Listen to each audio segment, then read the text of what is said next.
Chapter 4, Off the Wall. I told Jimmy Fargo about Princeton. "You're moving?" he asked like he couldn't believe it. "Not exactly," I answered. "We're just going for a year." "You're moving," he said. "I can't believe it." "Neither can I." "You don't have to move," he said. "You could stay here if you really wanted to." "You don't think I want to stay? I don't know anybody in Princeton. Do you think I want to go to some school where I don't have any friends? Then tell your mother and father you refuse to go. That's what I do." "But where would I live?" "With me." "But where would I sleep?" "On the floor," Jimmy said. "It's good for your back to sleep on the floor." I thought about sleeping on the floor for a year, and about living with Jimmy and his father. Mr. Fargo used to be an actor, but now he's a painter. He paints these weird-looking pictures of circles and triangles and squares. He's so absent-minded that he only buys food when Jimmy reminds him. One time I looked in their refrigerator, and all they had was an empty bottle of wine, half an apple, and a salami and onion sandwich so old it had turned green. "If you don't stay, I'm never going to talk to you again," Jimmy said. "I mean never." He bent down and tied his shoelace. Jimmy's laces are always undone. "And I'm going to tell Sheila Tubman she can have your rock in the park," he added. "You wouldn't. Try me." "Some friend you're turning out to be. Same for you." Jimmy turned and walked away, his hands stuffed deep into his pockets. I thought of plenty more to say as soon as he was gone. But instead of running down the street after him, I went home. "Is that you, Peter?" Mom called. "No." I went to my room and slammed my bedroom door. I was glad that I hadn't bothered to hang up my map of the world again. I took out my Kreskin's crystal. Jimmy gave it to me on my last birthday. When I can't fall asleep at night, I hold the chain above the lucite base and watch the small ball swing from side to side. I concentrate on it until my eyes get this heavy feeling and want to close. I opened my window enough to throw out my Kreskin's crystal. I imagined it smashing into a zillion pieces on the sidewalk below. But suppose I had trouble falling asleep in Princeton. What would I do?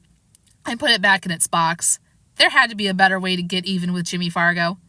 2 hours later, I was still thinking up ways to get back at him when the doorbell rang, and it was Jimmy. "Changed my mind," he said, "and I'm sorry." "Yeah, well, me too. I was disappointed, that's all. I don't want you to move, but there's nothing I can do about it. It's not your fault." "That's what I was trying to tell you," I said. "I know. Well, my father says Princeton's just an hour by train." "That's right. So I won't give Sheila your rock after all." "Thanks. She wouldn't know what to do with it anyway," I said. "But I'm not going to use it until you come back." "Okay, I won't use my Kreskin's crystal until I get back either." "Deal," Jimmy said, and we shook on it. The next morning, when I was going down in the elevator with Turtle, Henry said, "I'm going to miss you and your family." "Bet you won't miss Fudge," I said. "Oh yes, even that little devil," Henry said.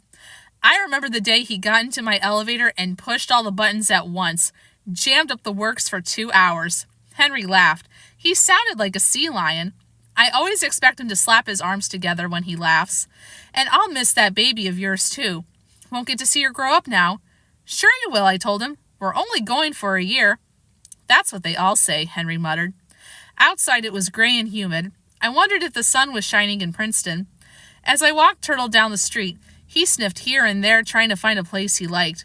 I encouraged him to use the curb. In Princeton, he'll be able to go wherever he likes, I thought. Maybe I won't even have to walk him. I'll just open the door and he'll run out into the yard. And I won't have to clean up after him either. Ever since New York City passed what I call the doggy-do law, walking Turtle hasn't been that much fun. At first, when I heard that every dog owner had to clean up after his own dog, I told Mom that I wouldn't be able to walk Turtle anymore.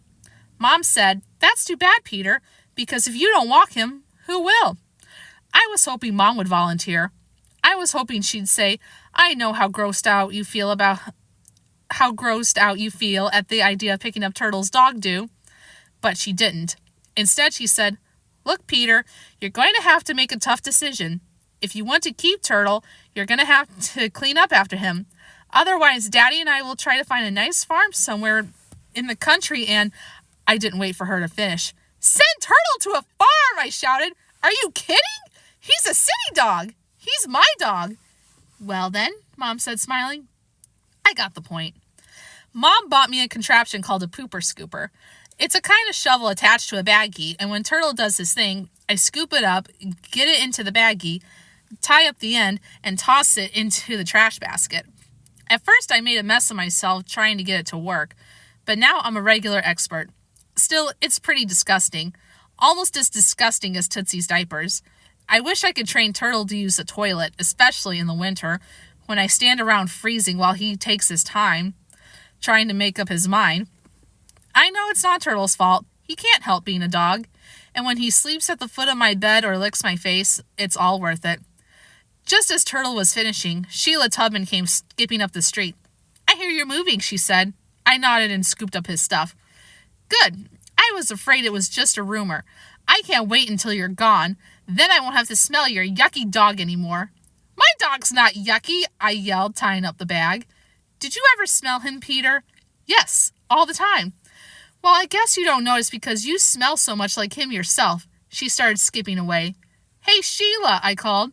"Yes." She turned around. "Stuff it." "Peter Hatcher, you are disgusting." "That's better than what you are," I called, enjoying myself. "Oh, yeah? What's that?" she asked. "That's for me to know and you to find out." "Ha ha, very funny," she said. "You and your yucky dog are both very funny." "Sicker, Turtle," I said. Turtle growled, then started barking, which was very funny, because he doesn't know what sicker means. But Sheila didn't know that he didn't know, so she started screaming and running toward our building. And when Turtle saw her go crazy like that, he took off after her, barking up a storm, thinking it was some kind of a game. He pulled his leash right out of my hand, so I had to chase him, calling, "Turtle! Turtle! Down, boy!" because he was already jumping up and down on Sheila, trying to lick her face. Sheila kept right on screaming. Finally, Henry came out and asked, "What's going on here?" He pulled Turtle off Sheila and held him for me. I picked up the end of his leash and patted his head. "It's Peter Hatcher," Sheila said. "He told his dumb dog to sick me, and he did." "He did not," I said. "He did too." "You don't even know what sick means," I said. "I certainly do." "Oh, yeah? What?" I asked. It's like giving germs to a person," Sheila said. "The one he sicks gets sick too." I started laughing. "Did you hear that, Henry? Did you hear what she said?" "I heard," Henry said, "and I want you to keep your dog outside until he calms down." He turned to Sheila. "Come on, honey, I'll take you upstairs first." "I'm so glad he's moving," Sheila sniffled. "I hope he never comes back. There should be a law." I laughed all the way to the corner. I think Turtle did too. On the morning of the move, Mom woke me at 6 o'clock. I still had to pack my carton of special things. But first I wanted some juice. I'm always thirsty first thing in the morning. On my way to the kitchen, I passed Tootsie's crib. She was watching her mobile and gurgling away. She was also covered with trading stamps. They were stuck to her arms, her legs, her belly, and her face. She even had one on the top of her head and one pasted to the bottom of each foot. "Hey, Mom," I called. "What is it?" "It's Tootsie." "But I didn't wait for her to finish. "Hurry up, Mom," I called. Mom raced in, buttoning up her skirt. "Oh, no," she said when she saw Tootsie. Then she shouted, "Fudge!" "Hello, Mommy," Fudge said, crawling out from under Tootsie's crib. He was wearing his disguise. Black eyeglass frames attached to a rubber nose with a stick-on beard and mustache. He'd sent away for it months ago. It cost 4 cereal box tops plus 25 cents. "Did you do that to Tootsie?" "Yes, Mommy." He was using his best little boy in the world voice. "Why?" Mom asked. "Tootsie told me to." He climbed up the side of her crib and reached in, shaking Tootsie a little. "Didn't you tell me to? Good girl. Good little baby." Tootsie said, "Ah!" and she kicked her legs up in the air. "That was a very naughty thing to do," Mom told Fudge, "and I am very angry at you." Fudge kissed my mother's hand. "I love you, Mommy." "That's not going to work today," Mom told him. "I love you anyway," he said, kissing her other hand. "You're the best mommy in the whole world. Don't you love your little boy?" "Yes, I love you," she said, "but I am still very angry at you. Very," and she smacked Fudge on his backside. He pouted for a minute, about to cry, then changed his mind. "Didn't hurt," he said. "You want one that will hurt?" Mom asked. "No." Then don't you ever do anything like that again. Do you understand? Yes. Hey, Mom, I said. I thought you don't believe in violence. I don't ordinarily, Mom said, but sometimes I forget. Look, it's okay with me if you want to spank Fudge, I said. Personally, I think a spanking a day would be good for him. No, no, no, Fudge shouted, holding his rear end. Why'd you really do it, I asked him. I want to trade her in for a two-wheeler, like yours, he told me. You can't trade her in, Mom said. She's a person. She's not a book of stamps. She looks like a book of stamps, Fudge said. Mom picked up Tootsie. Well, doesn't she? Fudge asked again, and I could tell Mom was trying hard not to laugh. You know something, Fudge, I said. You're off the wall. You are really off the wall. Off the wall! Off the wall! He sang, dancing around Mom and Tootsie. Fudgy is off the wall! Tootsie laughed. Either that or she hiccuped. It's hard to tell the difference. I followed Mom into the bathroom where she set Tootsie in the sink. 2 years of training stamps down the drain, I said. Goodbye, stamps, Fudge called from the doorway. Goodbye, goodbye. I'm not going to save stamps anymore, Mom said. I'm going to find a grocery store that gives away something else. An hour later, Dad came back with the U-Haul, and we loaded it and were on our way. As soon as we were through the Lincoln Tunnel, Fudge started singing, M-A-I-N-E, spells Princeton. No, it doesn't, stupid, I said. It spells Maine. I know, Fudge said. I'm just making up a song. Maybe you can make it up in your head, Dad suggested, and sing it to us when we get to Princeton. Then it will be a surprise.